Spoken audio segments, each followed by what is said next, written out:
സ്നേഹമുള്ളവരെ, കുറച്ച് നാളുകൾക്ക് മുമ്പ് ഒരു ഭാര്യ ദാമ്പത്യ ജീവിതത്തിൻ്റെ തകർച്ചയിൽ, നഷ്ടത്തിൽ, അങ്ങനെ ജീവിതം മടുത്ത് ആത്മഹത്യ ചെയ്യാനായിട്ട് അങ്കമാലി ഭാഗത്തുനിന്ന് ചാലക്കുടിക്ക് അപ്പുറത്തുള്ള അതിരപ്പള്ളി വെള്ളച്ചാട്ടത്തിൽ ചാടിച്ചാകാൻ വേണ്ടി വന്നതാണ്. വീട്ടിൽ നിന്നിറങ്ങി പുറപ്പെട്ടതാ. ഭർത്താവിൻ്റെ കടുത്ത മദ്യപാനം. ഈ ഭർത്താവിൻ്റെ കടുത്ത മദ്യപാനം മൂലം മക്കൾ പറഞ്ഞാലും കേൾക്കുകയില്ല. അങ്ങനെ കുടുംബജീവിതം മടുത്ത്, ജീവിതം തകർന്ന് നിരാശപ്പെട്ട് ആത്മഹത്യയിലേക്ക് പോകാനായിട്ട് അങ്കമാലിയിൽ നിന്ന് ബസ് കയറി ചാലക്കുടിയിൽ ഇറങ്ങി അതിരപ്പള്ളിക്ക് പോകാനാ. ഡിവൈൻ ധ്യാന കേന്ദ്രത്തിൻ്റെ മുമ്പിലൂടെ പോകുന്ന ബസ്. ഡിവൈൻ ധ്യാന കേന്ദ്രം എത്തിക്കഴിഞ്ഞപ്പോൾ ക്ലീനർ വിളിച്ച് പറഞ്ഞു, ഡിവൈൻ ധ്യാന കേന്ദ്രം, ഡിവൈൻ ധ്യാന കേന്ദ്രം. എന്താണെന്നറിയത്തില്ല, ആരാന്നറിയത്തില്ല. അവിടെ ഉള്ളിൽ ശക്തമായ പ്രേരണ. ആരോ അവളെ പിടിച്ച് ആ ഡിവൈൻ ധ്യാന കേന്ദ്രത്തിൻ്റെ ബസ് സ്റ്റോപ്പിൽ ഇറക്കി. അവൾ അല്പം മുമ്പോട്ട് പോയപ്പോൾ ഒരു ഗേറ്റ് കണ്ടു, എഴുതി വെച്ചിരിക്കുകയാണ് ഡിവൈൻ റിട്രീറ്റ് സെൻറ്റർ. അതിൻ്റെ ഒരു ചെറിയ വാതിൽ സെക്യൂരിറ്റിക്കാരൻ ഏതോ കാര്യത്തിൽ അല്പം ഒന്ന് മാറിപ്പോയി. ഇവള് ആ തുറന്നു കിടക്കുന്ന ഗേറ്റിലൂടെ അകത്തേക്ക് കയറി വന്നു. സ്നേഹമുള്ളവരെ, അങ്ങനെ അതിരപ്പള്ളി വെള്ളച്ചാട്ടത്തിൽ ചാടിച്ചാകാൻ വേണ്ടിയിട്ട് വീട്ടിൽ നിന്ന് ഇറങ്ങിപ്പുറപ്പെട്ട ആ ഭാര്യ ഉണ്ടല്ലോ, ആ സഹോദരി ഉണ്ടല്ലോ, ഇപ്പോൾ എൻ്റെ മുമ്പിലെ കസേരയിൽ ഇരിക്കുക. ഞാൻ അവളോട് ചോദിച്ചപ്പോൾ കാര്യം മുഴുവൻ പറഞ്ഞു. ആത്മഹത്യയിലേക്ക് പോയ വ്യക്തിയായി കർത്താവ് ഇവിടെ എൻ്റെ മുമ്പിൽ കൊണ്ട് ഇരുത്തിയിരിക്കുക. ഇവളോട് എന്ത് പറഞ്ഞാൽ മനസ്സിലാകും? ഞാൻ അങ്ങനെ കാര്യങ്ങൾ കേട്ട് കഴിഞ്ഞപ്പോൾ ഒരു കാര്യം ചോദിച്ചു. അപ്പം കിട്ടുന്ന കാശ് മുഴുവൻ ഭർത്താവ് കുടിച്ച് കുടുംബം നശിപ്പിക്കും. വീട്ടിലെ കാര്യങ്ങൾക്കൊന്നും ചെയ്തു തരികയില്ല. അങ്ങനെ ചെയ്തു തരാത്തൊരവസരത്തിൽ എൻ്റെ അയലൊക്കത്തെ എന്നെ സ്നേഹിക്കുന്ന ഒരു ചേച്ചി പറഞ്ഞു, നിനക്ക് ഇച്ചിരി കാശ് തരാം, ബാക്കി ലോൺ കൊടുക്കുക, നീ ഒരു പശുവിന് വാങ്ങിക്കുക. പശുവിന് വാങ്ങിച്ച് വളർത്തിയിട്ട് അതിൻ്റെ പാല് വിറ്റ് അതുകൊണ്ട് കിട്ടുന്നത് വീട്ടിലെ കാര്യങ്ങൾക്ക് ഉപയോഗിക്കും. അതെ അച്ഛാ. അപ്പോൾ എനിക്ക് മനസ്സിലായി, ഇവൾക്ക് പശുവുമായിട്ട് നല്ല ബന്ധമുണ്ട്. അപ്പോൾ നല്ല ബന്ധമുള്ളൊരു കാര്യം പറഞ്ഞാൽ പെട്ടെന്ന് മനസ്സിലാവും. അപ്പം ഞാൻ അവളോട് ചോദിച്ചു. അവളങ്ങനെ ഒരു പശു, 2 പശു, 3 6 പശുക്കളുണ്ട്. ഈ 6 പശുക്കളുടെ പാല് കറന്ന് വിറ്റിട്ടാണ് വീട്ടിലെ കാര്യം നടത്തുന്നത്. അപ്പം പശുവുമായിട്ട് നല്ലൊരു ബന്ധമുണ്ടെന്ന് പറഞ്ഞപ്പോൾ ഞാൻ അവളോട് ചോദിച്ചു, നിനക്ക് 6 പശുക്കളുണ്ടെന്നല്ലേ പറഞ്ഞത്? അതെ. ഈ 6 പശുക്കളിൽ ഒരെണ്ണം ബഹളി പിടിച്ച് എന്ന് വിചാരിക്കുക. നിങ്ങൾക്ക് അറിയാമെന്ന് അറിയത്തില്ല, ബഹളി പിടിച്ചെന്ന് പറഞ്ഞാൽ അറിയാമോ? അപ്പോൾ ഉടനെ അവൾ പറയാ, ഞാൻ ബഹളി പിടിച്ചെന്ന് വിചാരിക്കുക എന്ന് പറഞ്ഞോളൂ. ഉടനെ അവൾ പറയാം, അച്ഛാ, ഒരു പ്രാവശ്യം അങ്ങനെ ഉണ്ടായച്ചാ, എൻ്റെ ഒരു പശുവിനെ ബഹളി പിടിച്ചാ. ആ ബഹളി പിടിച്ച പശുവിനെ ഞാൻ പിടിച്ചു നിർത്താമെന്ന് വിചാരിച്ച് കയറെ പിടിച്ചു. എനിക്കറിയാം ബഹളി പിടിച്ച പശുവിനെ പിടിച്ചു നിർത്താൻ പറ്റിയാലെന്ന്. ഞാൻ ആ കയറെ അങ്ങ് വിട്ടാൽ മതിയായിരുന്നു. പക്ഷെ ഞാൻ വിട്ടില്ല. ഞാൻ ഈ കയറെ മുറുകെ പിടിച്ചപ്പോണ്ടല്ലോ, എന്നെ വലിച്ചുകൊണ്ട് ഈ പശു പോയി. എന്നിട്ട് സംഭവിച്ച പിടിച്ചു നിർത്താനും പറ്റിയില്ല. വലിച്ച് എന്നെ കൊണ്ടുപോയി കഴിഞ്ഞപ്പോണ്ടല്ലോ, അവളെനിക്ക് കാണിച്ചു തന്നു. അന്ന് ബഹളി പിടിച്ച പശുവിനെ പിടിച്ചു നിർത്താമെന്ന് കരുതി അവൾ ചെയ്തപ്പോഴുണ്ടല്ലോ, അവൾ വലിച്ചു കൊണ്ടുപോയ പശു അവളുടെ കാലിൻ്റെ മുട്ടിനും കൈയുടെ മുട്ടിനും നെറ്റിയിലൊക്കെ അന്ന് അപകടം പറ്റി, പരിക്ക് പറ്റി. ഇന്ന് ആ പരിക്കെല്ലാം ഉണങ്ങി കറുത്ത പാടുകളായിട്ട് കിടപ്പുണ്ട്. അച്ഛാ, ഈ പാടുകൾ കണ്ടോ? അന്ന് ബഹളി പിടിച്ച പശുവിനെ പിടിച്ചു നിർത്താൻ പോയതാ. ഞാൻ അവളോട് ചോദിച്ചു, അപ്പം നിനക്ക് മനസ്സിലായില്ലേ ബഹളി പിടിച്ച പശുവിനെ പിടിച്ചു നിർത്താൻ പറ്റിയാലെന്ന്? മനസ്സിലായില്ലേ? മനസ്സിലായി. മോളെ, മദ്യപിച്ച് വരുന്ന ഭർത്താവും അയാളുടെ പെരുമാറ്റമൊക്കെ ഏതാണ്ട് ഈ ബഹളി പിടിച്ച പശുവിനെ പോലെയാണ്. നീ അയാളെ പിടിച്ചു നിർത്താൻ പറ്റുമെന്ന് നോക്കണ്ട. നീ ബഹളി പിടിച്ച പശുവിൻ്റെ പിടിവിട്ടായിരുന്നെങ്കിൽ സംഭവിക്കാനായിരുന്നല്ലോ. ഇതുപോലെ നീ നിൻ്റെ ഭർത്താവിലുള്ള പിടി നീ വിടണം. ഉടനെ അവളോട് ചോദിച്ചു, അപ്പോൾ അച്ഛൻ പറയുന്നത് ഡൈവേഴ്സ് ചെയ്യണമെന്നാണോ? ഞാൻ നേരത്തെ മുതൽ അത് ചിന്തിച്ച അച്ഛാ, പിന്നെ ഞാൻ ചെയ്തില്ല. എടി, ഡൈവേഴ്സ് ചെയ്യണമെന്നല്ല ഞാൻ അതിനോട് പറഞ്ഞത്. എന്താണെന്നറിയോ? ഈ ഭർത്താവിനെ, അതായത് നിന്നെ സ്നേഹിക്കാത്ത, അംഗീകരിക്കാത്ത, മദ്യപിച്ച് കുടുംബം നോക്കാത്ത, വഴക്കുണ്ടാക്കുന്ന ഈ ഭർത്താവിനെ ആരാ തന്നത്? കർത്താവല്ലേ. കർത്താവാണ് തന്നതെങ്കിൽ നീ എന്ത് ചെയ്യണമെന്നറിയാവോ? ഈ ഭർത്താവിലുള്ള പിടി നീ അങ്ങോട്ട് വിട്ടിട്ട് ഈ ഭർത്താവിനെ നിനക്ക് തന്ന കർത്താവിനെ നീ മുറുകെ പിടിക്കണം. അപ്പോൾ ഉടനെ അവളുടെ ചിന്ത മാറി. അപ്പം ഞാൻ എന്ത് ചെയ്യണം അച്ഛാ? അപ്പം ഞാനിങ്ങോട്ട് ചോദിച്ചപ്പോൾ ക്രിസ്ത്യാനിയാണ്. എന്നിട്ട് അവൾ പറയാണേ, അച്ഛാ, ആ സ്ഥലം പറഞ്ഞു. ആ സ്ഥലത്തിനടുത്തുള്ള ആ പള്ളിയുടെ അടുത്ത എൻ്റെ വീട്. ഞാൻ എല്ലാ ദിവസവും ഉണ്ടല്ലോ അച്ഛാ, ഈ 6 പശുക്കളെയും കറന്നിട്ട് പാലെല്ലാം റെഡിയാക്കി വെച്ചിട്ട് 6 മണിയാകുമ്പോഴേക്കും എല്ലാം തീർക്കും. പിള്ളേർക്ക് പാല് കൊണ്ട് കൊടുക്കാനായിട്ട് എല്ലാം റെഡിയാക്കി വെക്കും. 6:15 ഇടവക ദേവാലയത്തിലെ വിശുദ്ധ കുർബാന. എല്ലാ ദിവസവും ഞാൻ വിശുദ്ധ കുർബാനയ്ക്ക് പോകും. എല്ലാ ദിവസവും കുർബാനയ്ക്ക് പോകുന്ന അവളാണ് കുടുംബത്തിൽ പ്രശ്നം വന്നപ്പോൾ എങ്ങോട്ട് പോയത്?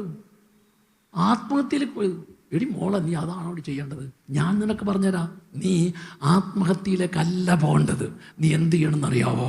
നിനക്ക് ഈ മദ്യപിക്കുന്ന, വഴക്കുണ്ടാക്കുന്ന, സ്നേഹിക്കാത്ത ഭർത്താവില്ലേ, ആ ഭർത്താവിന് തന്ന കർത്താവില്ലേ, നീ എന്ത് ചെയ്യണമെന്നറിയാവോ? ഇനി നീ അങ്ങോട്ടല്ല പോകേണ്ടത്. ഇന്ന് നീ വീട്ടിലേക്ക് പോയിട്ട് നാളെ മുതൽ നീ എന്ത് ചെയ്യണമെന്നറിയാവോ? നാളെ മുതൽ നീ ഇടവക ദേവാലയത്തിൽ വിശുദ്ധ കുർബാനയ്ക്കായിട്ട് പോയി കഴിഞ്ഞാൽ ആ വിശുദ്ധ കുർബാനയിൽ ഈശോയുടെ തിരുരക്തം ഉൾക്കൊള്ളുന്ന കാസ അത്താരം ഉയർത്തിപ്പിടിക്കുമ്പോൾ ആ ഉയർത്തിയ കാസയിലെ തിരുരക്തത്തിൽ ഈശോ നിനക്ക് തന്ന നിന്റെ ഭർത്താവിൻ്റെ എല്ലാ സ്വഭാവ വൈകല്യങ്ങളും, കുറവുകൾ, ഈ ദുശ്ശീല സ്വഭാവത്തെ മുഴുവനും ആ തിരുരക്തത്തിൽ സമർപ്പിച്ചിട്ട് അതിൻ്റെ പിന്നിൽ നീ കാണിയല്ലേ 3 ആണികൾ തൂങ്ങുകിടക്കുന്ന ഈശോ. ആ ഈശോയിലേക്ക് നോക്കിയിട്ട് നീ ഇങ്ങനെ പ്രാർത്ഥിക്കണം: ഈശോയെ, അങ്ങ് എനിക്ക് തന്ന എൻ്റെ ഭർത്താവിനെ അങ്ങ് ആഗ്രഹിക്കുന്നത് പോലെ സ്നേഹിക്കാൻ, അംഗീകരിക്കാൻ, ബഹുമാനിക്കാൻ അതിനുള്ള ശക്തി എനിക്ക് തരണേ. എല്ലാ ദിവസവും നീ വിശുദ്ധ കുർബാനയിൽ ഇങ്ങനെ പ്രാർത്ഥിച്ചിട്ട് നീ ഇങ്ങനെ 2 മാസം ഇങ്ങനെ പ്രാർത്ഥിച്ചിട്ട് നീ പൊക്കൂ. എന്നിട്ട് 2 മാസം കഴിയുമ്പോൾ നീ ഒന്നും കൂടെ വാ. ഞാൻ അവൾക്ക് വേണ്ടി പ്രാർത്ഥിച്ച് ശക്തി കൊടുത്ത് ധൈര്യം കൊടുത്ത് സന്തോഷത്തോട് പറഞ്ഞയച്ചു. അവൾ അതിരപ്പള്ളിക്കല്ല പോയത്, നേരെ വീട്ടിലേക്ക് തിരിച്ചു പോയി. എന്നിട്ട് എന്ത് ചെയ്യുന്നറിയാവോ? പിറ്റേ ദിവസം മുതൽ അവൾ ഇടവക ദേവാലയത്തിൽ വിശുദ്ധ കുർബാനയ്ക്ക് അടുത്ത് ചെന്ന് കഴിഞ്ഞാൽ ഞാൻ ഈ പറഞ്ഞതുപോലെ എല്ലാ ദിവസവും അവൾ ചെയ്യും. ചെന്നിട്ട് വൈകുന്നേരം ഭർത്താവ് മദ്യപിച്ചിലേക്ക് കേട്ട് വരും. അപ്പോൾ ഭർത്താവ് എങ്ങനെയെല്ലാം പെരുമാറിയാലും അവൾ വളരെ ശാന്തതയോടെ, സ്നേഹത്തോടെ പെരുമാറും. അവളുടെ ഭർത്താവിനെ കാണുന്ന കാഴ്ചപ്പാട് മാറി, മനോഭാവം മാറി. 2 ആഴ്ച ഇങ്ങനെ പെരുമാറി വീണ്ടും മുമ്പോട്ട് പോയി.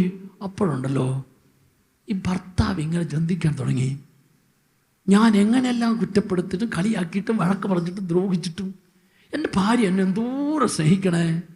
അവളുടെ പഴയ മനോഭാവം, കാഴ്ചപ്പാടെല്ലാം മാറിയല്ലോ. സ്നേഹമുള്ളവരെ, ഒരു ദിവസം ഈ ഭർത്താവ് ഭാര്യയോട് പറഞ്ഞു: ദേ, അടുത്ത ആഴ്ച ഓണത്തിൻ്റെ അവധിയല്ലേ, ഓണത്തിൻ്റെ അവധിക്ക് പിള്ളേർക്കെല്ലാം അവധിയാണല്ലോ. അപ്പോൾ അതുകൊണ്ട് നീ കുറേ നാളായില്ലേ പറയുന്നത് ഡിവൈൻ ധ്യാന കേന്ദ്ര ധ്യാനത്തിന് പോകാമെന്ന്. നമുക്ക് അടുത്ത ഓണാഴ്ചയിൽ അവധി ദിവസം മക്കളെ കൊണ്ട് ധ്യാനിക്കാൻ പോവാം. സ്നേഹമുള്ളവർ, ഞാൻ അവളോട് 2 മാസം കഴിയുമ്പോൾ വരാനാണ് പറഞ്ഞത്. ഇതാ ഏതാണ്ട് 1 മാസം കഴിഞ്ഞപ്പോൾ ഒരു ഞായറാഴ്ച ദിവസം ഞാൻ നോക്കുമ്പോഴേക്കും ഓണത്തിൻ്റെ ആഴ്ചയിൽ കൂടുതൽ ആൾക്കാർ ധ്യാനിക്കാനായിട്ട് വരുന്നുണ്ട്. അങ്ങനെ ധ്യാനിക്കാനായിട്ട് വരുന്ന ആൾക്കാർ, ഞാൻ ആ ഗേറ്റിൻ്റെ സമീപത്ത് അപ്പുറത്ത് നിൽക്കുമ്പോഴേക്കും ഒരു ഭാര്യ, ഭർത്താവ്, 2 മക്കൾ, അവർ ധ്യാന ഹോളിൻ്റെ രജിസ്ട്രേഷൻ അങ്ങോട്ട് പോകാതെ ഞാൻ നിൽക്കുന്നിടത്തേക്ക് വരിക. അപ്പം ഈ സഹോദരി എന്നെ ചിരിച്ച് കാണിക്കുന്നുണ്ട്. എന്നിട്ട് എന്നോട് ചോദിച്ചു: അച്ഛൻ എന്നെ മനസ്സിലായോ? ഞാൻ അല്പം ഒന്ന് പരങ്ങി. അപ്പോൾ ഉടനെ അവൾ പറയാ: അച്ഛാ, 1 മാസം മുമ്പ് ഒരു ബഹളി പിടിച്ച പശുവിൻ്റെ കാര്യമൊക്കെ പറഞ്ഞു വന്ന അപ്പം എനിക്ക് മനസ്സിലായി. ഇതോ എൻ്റെ ഭർത്താവാ. ഞാൻ നോക്കി, വളരെ ശാന്തനായിട്ടിരിക്കുന്നു. സ്നേഹമുള്ളവരെ, ആ ആഴ്ചയിലെ ധ്യാനത്തിൽ ഈ ഭാര്യയും ഭർത്താവും ധ്യാനം കൂടി. എന്നിട്ട് സംഭവിച്ചെന്നറിയോ? ആ ഭർത്താവ് വർഷങ്ങളായിട്ട് അയാളുടെ സ്വഭാവത്തോട് പറ്റിച്ചേർന്ന ആ മദ്യപാന ദുശീല സ്വഭാവം, കുടുംബത്തിലെ പ്രശ്നം മുഴുവൻ ഈശോയ്ക്ക് സമർപ്പിച്ചിട്ട് ആ ധ്യാനത്തിൽ വെച്ച് നല്ല തീരുമാനമെടുത്തു. അങ്ങനെ നല്ല തീരുമാനമെടുത്ത് പോയ ആ ഭാര്യയും ഭർത്താവും, അതുപോലെ മക്കൾ ധ്യാനത്തിൽ കൂടി അന്ന് വരെ പഠിക്കാനൊക്കെ ബുദ്ധിമുട്ടുണ്ടായിരുന്ന മക്കൾക്ക് പിന്നീട് അങ്ങോട്ട് നന്നായിട്ട് പഠിക്കാനായിട്ട് സാധിച്ചു. ക്ലാസ് നല്ല വിജയം കിട്ടി. സ്നേഹമുള്ളവരെ, ആ സഹോദരൻ പിന്നീട് ഒരിക്കലും മദ്യപിച്ചിട്ടില്ലെന്ന് മാത്രമല്ല, അവൻ്റെ നല്ല ജീവിത മാതൃക കൊണ്ട് അനേകം മദ്യപാനികളെ ഓരോ ആഴ്ചയിലും ഡിവൈൻ ധ്യാനത്തിൽ കൊണ്ടുവരുന്ന സുവിശേഷ വേല കൂടി ചെയ്ത് ജീവിക്കാനായിട്ട് തുടങ്ങി. Hallelujah, hallelujah, hallelujah. അപ്പോൾ ഓർക്കണം, നിന്റെ ജീവിത പങ്കാളിയിൽ ഏതെല്ലാം കുറ്റങ്ങളും കുറവുകളും പോരായ്മയും ഉണ്ടോ, ആ കുറ്റങ്ങളും കുറവുകളും പോരായ്മയുള്ള നിന്റെ ഭർത്താവിനെ ഏറ്റവും നല്ലവനാക്കാനുള്ള കൃപ ഭാര്യയായ നിന്നിൽ കർത്താവ് നിക്ഷേപിച്ചിട്ടുണ്ട്. ആ കൃപയൊന്ന് നീ എടുത്തുപയോഗിച്ച് നോക്കൂ. ഇന്ന് വരെ എന്ത് ചെയ്തു? ആ കൃപ ചോർന്നു പോയി, ആ കൃപേനെ മറച്ചു വെച്ചു, ആ കൃപയുടെ ചൈതന്യം നീ എടുത്തുപയോഗിക്കുന്നില്ല. ഓർക്കുക, നിന്റെ ഭാര്യയിൽ ഏതെല്ലാം വിധത്തിലുള്ള കുറ്റങ്ങളും കുറവുകളുണ്ടോ, ഈ കുറ്റങ്ങളും കുറവുകളും പോരായ്മയുള്ള നിന്റെ ഭാര്യനെ ഏറ്റവും നല്ലവളാക്കി മാറ്റാനുള്ള കൃപ ഭർത്താവായ നിനക്ക് കർത്താവ് തന്നിട്ടുണ്ട്. അതുകൊണ്ട് നീ അതിനെടുത്തൊന്ന് ഉപയോഗിച്ചാൽ, കർത്താവിൻ്റെ വചനം പറയുകയാണ്, ദൈവത്തിൻ്റെ കൃപയാണ് ഒരു ഭാര്യയെയും ഭർത്താവിനെയും കൂട്ടിയോജിപ്പിക്കാൻ കർത്താവ് കണ്ടതെങ്കിൽ ആ കണ്ട കൃപ, ആ നിറച്ച കൃപ നിന്റെ ഇന്നലകളിൽ ഏതെങ്കിലും കുറ്റപ്പെടുത്തിയ, കളിയാക്കിയ, താഴ്ത്തിക്കെട്ടിയ, അപമാനിച്ച, നിന്ദിച്ച ആ വാക്കുകൾ, അതുപോലെ ദൈവം അനുവദിക്കാത്തതും ആശീർവദിക്കാത്തതുമായ ചില ദുശീല പ്രവൃത്തികൾ, തെറ്റായ ബന്ധങ്ങൾ, തെറ്റായ പ്രവണതകൾ, സഹോദര സഹോദരി, അതിന് മുഴുവൻ ഈ ഭർത്താവിനെ, ഈ ഭാര്യനെ നിനക്ക് തന്ന കർത്താവിൻ്റെ കരങ്ങളിലേക്ക് കൊടുത്തിട്ട് നിന്നിൽ ദൈവം നിക്ഷേപിച്ച കൃപയുടെ ചൈതന്യം ഒന്ന് വളർത്താൻ നോക്കൂ, അത് ഉയർത്താൻ നോക്കൂ. എന്നാൽ ഇന്നലെ വന്നുപോയതിനെ മുഴുവൻ ഈശോ ഏറ്റെടുത്തിട്ട് ഒരു പുതിയ സ്നേഹത്തിൻ്റെ, ചൈതന്യത്തിൻ്റെ, ശക്തിയുടെ അനുഭവത്തിലേക്ക് നിന്റെ കുടുംബ ജീവിതത്തെ മാറ്റും. അതുകൊണ്ട് ദാമ്പത്യ ജീവിതം എന്നും എപ്പോഴും വിജയപ്രദമായി തീരണമെങ്കിൽ കർത്താവ് കണ്ട കൃപയുടെ നിറവ്, ആ കൃപയുടെ നിറവ് ചോർന്നു പോകാതെ അത് കൂടുതൽ വളർത്താൻ സാധിക്കണം. ഹല്ലേലൂയാ, ഹല്ലേലൂയാ. ബുക്കും പേനയും ഒന്ന് മടക്കി വെച്ചിട്ട് എല്ലാവരും ഒന്ന് എഴുന്നേറ്റ് രണ്ട് കരങ്ങൾ ഉയർത്തിപ്പിടിച്ച് വിവാഹിതരായിട്ടുള്ള എല്ലാ ഭാര്യ ഭർത്താക്കന്മാരും രണ്ട് കരങ്ങൾ ഉയർത്തിപ്പിടിച്ച് കർത്താവ് നിനക്ക് തന്ന നിന്റെ ജീവിത പങ്കാളിയിൽ എല്ലാ കുറ്റങ്ങളോട്, കുറവുകളോട്, പോരായ്മകളോടുകൂടെ ഈശോയുടെ കരങ്ങളിലേക്ക് കൊടുത്തിട്ട്, ഈശോയെ നിന്റെ കൃപയാണ് ദൈവികത മാനുഷികതയിൽ നിറഞ്ഞ് മാനുഷികതയെ ദൈവികതയാക്കി മാറ്റുന്നതാണ് ദൈവത്തിൻ്റെ കൃപ. മനുഷ്യരിലെ കുറവുകളും പോരായ്മകളിലും എല്ലാം ദൈവിക ചൈതന്യവും ദൈവിക ശക്തിയും ദൈവിക നിറവും കർത്താവ് നിറച്ചിട്ട് മനുഷ്യരിലെ കുറവുകളെയും പോരായ്മകളെയും എല്ലാം നിറവാക്കി മാറ്റുന്നതാണ് ദൈവകൃപ. ആ ദൈവകൃപയുടെ നിറവ് ഇന്നലകളിൽ എൻ്റെ ഈ ലോക സുഖത്തോടുള്ള താല്പര്യങ്ങൾ, ഇഷ്ടങ്ങൾ, മനോഭാവങ്ങൾ, ആ സന്തോഷം, ആ ഇഷ്ടം, ആ താല്പര്യം എന്നിൽ ദൈവം നിക്ഷേപിച്ച ദൈവകൃപ ചോർന്നുപോയ ദൈവകൃപ 10 ഇരട്ടിയായി തിരിച്ചു പിടിക്കാൻ, സ്വീകരിച്ചു നിറയാൻ കർത്താവേ നീ എന്നെ സഹായിക്കണേ, കർത്താവേ നീ എന്നെ ശക്തിപ്പെടുത്തണേ. രണ്ട് കരങ്ങൾ ഉയർത്തിപ്പിടിച്ച് നിന്റെ ജീവിത പങ്കാളിയെയും നിന്നെയും കൂട്ടിയോജിപ്പിച്ച ദൈവകൃപയിൽ ഏതെങ്കിലും കുറവ് സംഭവിച്ചെങ്കിൽ ആ കുറവ് മുഴുവൻ നിറവാക്കി മാറ്റുവാൻ എന്നിൽ നിന്റെ കൃപയുടെ നിറവ് നൽകണേ കർത്താവേ. ആഗ്രഹിച്ച് വിളിച്ചോ, എല്ലാവരും വിളിച്ചോ, ഈശോയെ, ഈശോയുടെ ചൈതന്യം, ശക്തി, കൃപ, അനുഗ്രഹം ഒഴുകട്ടെ. രണ്ട് കരങ്ങൾ ഉയർത്തിപ്പിടിച്ച് എല്ലാവരും ചേർന്ന് പ്രാർത്ഥിക്കുന്നു. നീ എനിക്ക് ജീവിതത്തിൽ തുണയായി തന്ന, നീ എനിക്ക് ജീവിതത്തിൽ തുണയായി തന്ന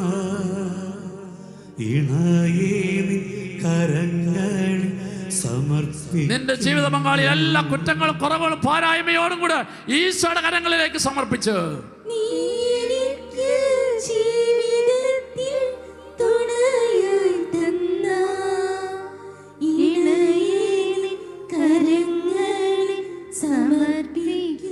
ഇരു കരങ്ങൾ ഹൃദയത്തോട് ചേർത്ത് വെച്ച് ജീവിത പങ്കാളി എല്ലാ കുറവുകളോടും പോരായ്മയോടും കൂടെ എന്നും എപ്പോഴും ചേർത്ത് പിടിക്കാൻ, ചേർന്ന് നിൽക്കാൻ ഈശോയെ എനിക്ക് കൃപ തരണമേ എന്ന് ആഗ്രഹിച്ചു പരസ്പരം കുറവെല്ലാം ക്ഷമിച്ചാമോദ നിൻഹിതം പോൽ ജീവിക്കാൻ ശക്തിയേകണം. വലിയ ആഗ്രഹത്തോടെ പരസ്പരം കുറവെല്ലാം ക്ഷമിച്ചാമോദാൻ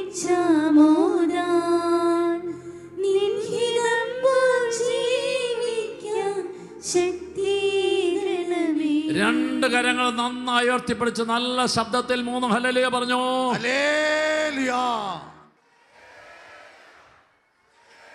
നല്ലൊരു കൈയടി കൊടുത്ത് കർത്താവിനെ മഹത്വപ്പെടുത്ത്. ശക്തമായി നന്നായിട്ടൊന്ന് കൈയടിച്ച് നോട്ട് ബുക്കും പേനയും എടുത്തിട്ട് 3-ാമത്തെ പോയിന്റ് എഴുതി വെച്ചു. ദാമ്പത്യ ജീവിതം, കുടുംബ ജീവിതം, ഭാര്യ ഭർത്തൃബന്ധം എന്നും എന്തായി തീരണം? പറയൂ, വിജയപ്രദമായി തീരണം. നിനക്ക് ഡിവൈൻ ധ്യാന കേന്ദ്രത്തിൽ ഞാൻ ഈ ഭാര്യയും കൊണ്ട് പോയിട്ട് എന്ത് കിട്ടി? ഈ ഭർത്താവിനും കൊണ്ട് എന്ത് കിട്ടി? എനിക്ക് കിട്ടിയ കാര്യം എന്താണെന്നറിയോ? ഇനി മരണം വരെ ഞങ്ങളുടെ ദാമ്പത്യ ജീവിതം നല്ല വിജയപ്രദമായി തീരുന്നതിനുള്ള കൃപ കിട്ടി, അനുഗ്രഹം കിട്ടി, ശക്തി കിട്ടി. സന്തോഷമാണോ? ആ ബോധ്യം ഉണ്ടാവണം. ഹല്ലേലൂയ. അതുകൊണ്ട് ആരും ഇനി ഇന്നലകളിലേക്ക് ഇറങ്ങിപ്പോയി ഇന്നലകൾ നിനക്കൊന്നും ചെയ്യാൻ പറ്റിയല്ല. ഇന്നിൽ നല്ലൊരു തീരുമാനമെടുത്തിട്ട് ഓരോ ഇന്നിലും ഈശോ നൽകുന്നത് പോലെ നല്ല ബോധ്യത്തിലും നല്ല ചിന്തയിലും നല്ല ആഗ്രഹത്തിലും നീ ജീവിച്ചാൽ ഇനിയുള്ള നാളുകൾ ഇന്നലകളിൽ സംഭവിച്ച മുഴുവൻ നഷ്ടങ്ങളും എന്താക്കി മാറ്റും? ലാഭങ്ങളാക്കി മാറ്റും. പരാജയങ്ങളെല്ലാം വിജയങ്ങളാക്കി മാറ്റും. അപമാനങ്ങളെല്ലാം അഭിമാനമാക്കി മാറ്റും. ദുഃഖങ്ങളെല്ലാം സന്തോഷമാക്കി മാറ്റും. Price the Lord. Praise the Lord. Price the Lord. Praise the അപ്പോൾ നിന്റെ ദാമ്പത്യ ജീവിതം എന്നും വിജയപ്രദമായി തീരണമെങ്കിൽ അടിവരയിട്ട് മനസ്സിൽ കുറിക്കുക, ബുക്കിൽ കുറിക്കുക, എഴുതി വെച്ചോ. മൂന്നാമത്തെ കാര്യമാണ് ഭാര്യ ഭർത്തൃബന്ധം എന്നും വിജയപ്രദമായി തീരണമെങ്കിൽ ഭാര്യ ഭർത്താവിന് മുമ്പിൽ, ഭർത്താവിൻ്റെ ഭാര്യയുടെ മുമ്പിൽ തോറ്റു കൊടുക്കാൻ തയ്യാറാകണം. ഏത് ഭാര്യയ്ക്കും ഭർത്താവിനാണ് എന്നും ദാമ്പത്യ ജീവിതത്തിൽ വിജയിക്കാൻ പറ്റുന്നത്? തോറ്റു കൊടുക്കാൻ തയ്യാറാകുന്ന ഭാര്യയും ഭർത്താവും ഒരിക്കലും പരാജയപ്പെടുകയില്ല. Hallelujah, hallelujah. ഭാര്യയ്ക്കും ഭർത്താവിന് ഒരുപോലെ വിജയിക്കണം എന്ന് ആഗ്രഹമുണ്ടോ? ഒരുപോലെ വിജയിക്കണം എന്ന് ആഗ്രഹം ഒറ്റ മനോഭാവം സ്വീകരിച്ചാൽ മതി. ആ സ്വീകരിക്കുന്ന മനോഭാവത്തിന്റെ പേരാണ് തോറ്റു കൊടുക്കുന്ന മനോഭാവം. Hallelujah, hallelujah, hallelujah. ഒരു വ്യക്തി തോറ്റു കൊടുക്കാൻ തയ്യാറായാൽ ആ വ്യക്തി ആർക്കും തോൽപ്പിക്കാൻ പറ്റില്ല. ആർക്കും.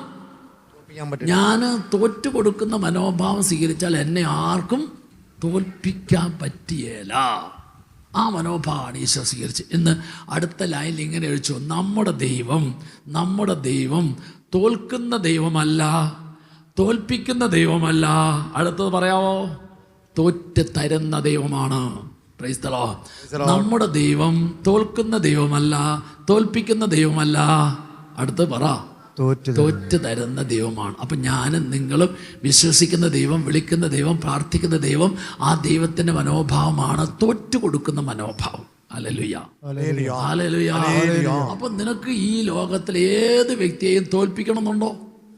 തോൽപ്പിക്കണമെന്നുണ്ടെങ്കിൽ തോറ്റു കൊടുക്കുന്നവന്റെ മുമ്പിൽ ആർക്കും തോൽപ്പിക്കാൻ പറ്റിയല്ല. Hallelujah, hallelujah.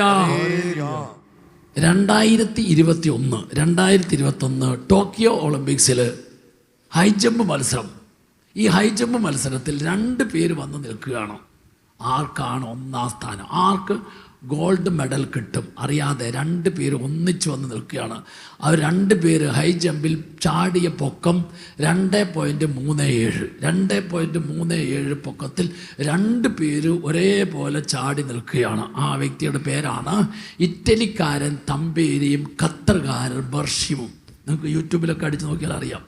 2021 ടോക്കിയോ ഒളിമ്പിക്സിൽ ഹൈ ജമ്പ് മത്സരത്തിൽ 2 പേര്, ഇറ്റലിക്കാരൻ തമ്പേരിയും ഖത്തർകാരൻ ബർഷിമും, 2 പേരും ചാടിയ പൊക്കം 2.37. 2 പേരും ഒരേ പൊക്കത്തിൽ ചാടിക്കഴിഞ്ഞപ്പോൾ ഇനി ആർക്ക് ഒന്നാം സ്ഥാനം കൊടുക്കണം അറിയത്തില്ല. അതുകൊണ്ട് റഫറി എന്ത് ചെയ്യുന്നറിയോ? 2 പേർക്കും 3 പ്രാവശ്യം അറ്റംപ്റ്റ് കൊടുത്തു. ഈ 3 അറ്റംപ്റ്റിൽ ആരാണോ ഏറ്റവും ഉയരത്തിൽ ചാടുന്നത് ആർക്കായിരിക്കും സ്വർണ്ണ നാണയം, സ്വർണ്ണ മെഡൽ. ഫസ്റ്റ് അറ്റംപ്റ്റ് കൊടുത്തു. ഫസ്റ്റ് അറ്റംപ്റ്റിൽ 2 പേരും വീണ്ടും അതേ പൊക്കം 2.37. ഇറ്റലിക്കാരൻ തമ്പേരി, ഖത്തർകാരൻ ബഷീം ഒരേ പൊക്കം. അടുത്തത് 2ാമത്തെ അറ്റംപ്റ്റ് കിട്ടി, വീണ്ടും അതിലും ഒരേപോലെ തന്നെ. ഉടനെ 3ാമത്തെ അറ്റംപ്റ്റ് കൊടുത്തു. 3ാമത്തെ അറ്റംപ്റ്റിലും 2 പേരും ഒരേ പൊക്കത്തിൽ ചാടിയിരിക്കുകയാണ്. പക്ഷെ ഒരു കുഴപ്പമുണ്ട്. 3ാമത്തെ അറ്റംപ്റ്റിൽ ഇറ്റലിക്കാരൻ തമ്പേരിയുടെ കാലുടുക്കി. അപ്പം അടുത്ത അറ്റംപ്റ്റിൽ ഇവന് പങ്കെടുക്കാൻ പറ്റിയല്ല. അപ്പോൾ ഖത്തർകാരൻ ബർഷിയും അടുത്തതിൽ എത്ര ചാടിയാലും, എന്ന് പറഞ്ഞാൽ 2.37 വേണ്ട, എത്ര ചാടി ഒന്നാം സ്ഥാനം ആർക്ക് കിട്ടും? ഇറ്റലിക്കാരൻ തമ്പേരി കിട്ടും. ഇത് അറിഞ്ഞ തമ്പേരി എന്ത് ചെയ്യുന്നറിയാവോ? തൻ്റെ എതിരാളിക്ക്, തൻ്റെ കൂടെയുള്ള വ്യക്തിക്ക് ആ വ്യക്തിയുടെ കാലുളുക്കി ചാടാൻ പറ്റിയല്ല എന്ന് അറിഞ്ഞപ്പോൾ ഈ ഖത്തർകാരൻ ബർഷിയും എന്ത് ചെയ്യുന്ന റഫറിയോട് ചോദിച്ചു, ഈ അടുത്ത അറ്റംപ്റ്റിൽ ഞാനും കൂടെ ചാടുന്നില്ലെന്ന് വിചാരിക്കുക, ഞാനും കൂടെ ചാടുന്നില്ലെങ്കിൽ എങ്ങനെയായിരിക്കും സമ്മാനം നിശ്ചയിക്കുക? അപ്പോൾ ഉടനെ പറഞ്ഞു, സമ്മാനം നിശ്ചയിക്കുന്നത് അവസാനം ചാടി നിന്നത് എവിടെയാണോ അതിനെ നോക്കിയായിരിക്കും സമ്മാനം നിശ്ചയിക്കുക. അപ്പോൾ 2 പേർക്കും ഒരേപോലെ സ്വർണ്ണ മെഡൽ കൊടുക്കേണ്ടി വരും. അപ്പോൾ ഖത്തർകാരൻ ബർഷിം എന്ത് പറഞ്ഞെന്നറിയോ? അങ്ങനെയാണെങ്കിൽ ഞാനും ചാടുന്നില്ല, ഞങ്ങൾക്ക് 2 പേർക്കും കൂടി സ്വർണ്ണ മെഡൽ വീതിച്ച് തന്നോളൂ. Praise the lord. പിറ്റേ ദിവസത്തെ പത്രത്തിൽ മീഡിയയൊക്കെ ഇങ്ങനെ എഴുതി, എതിരാളി തോറ്റുപോകരുത് എന്ന് ചിന്തിക്കുന്നതാണ് യഥാർത്ഥ വിജയം. Price the Lord. ഹല്ലേലൂയ. എതിരാളി തോറ്റുപോകരുത് എന്ന് ചിന്തിക്കുന്നതാണ് യഥാർത്ഥ വിജയം.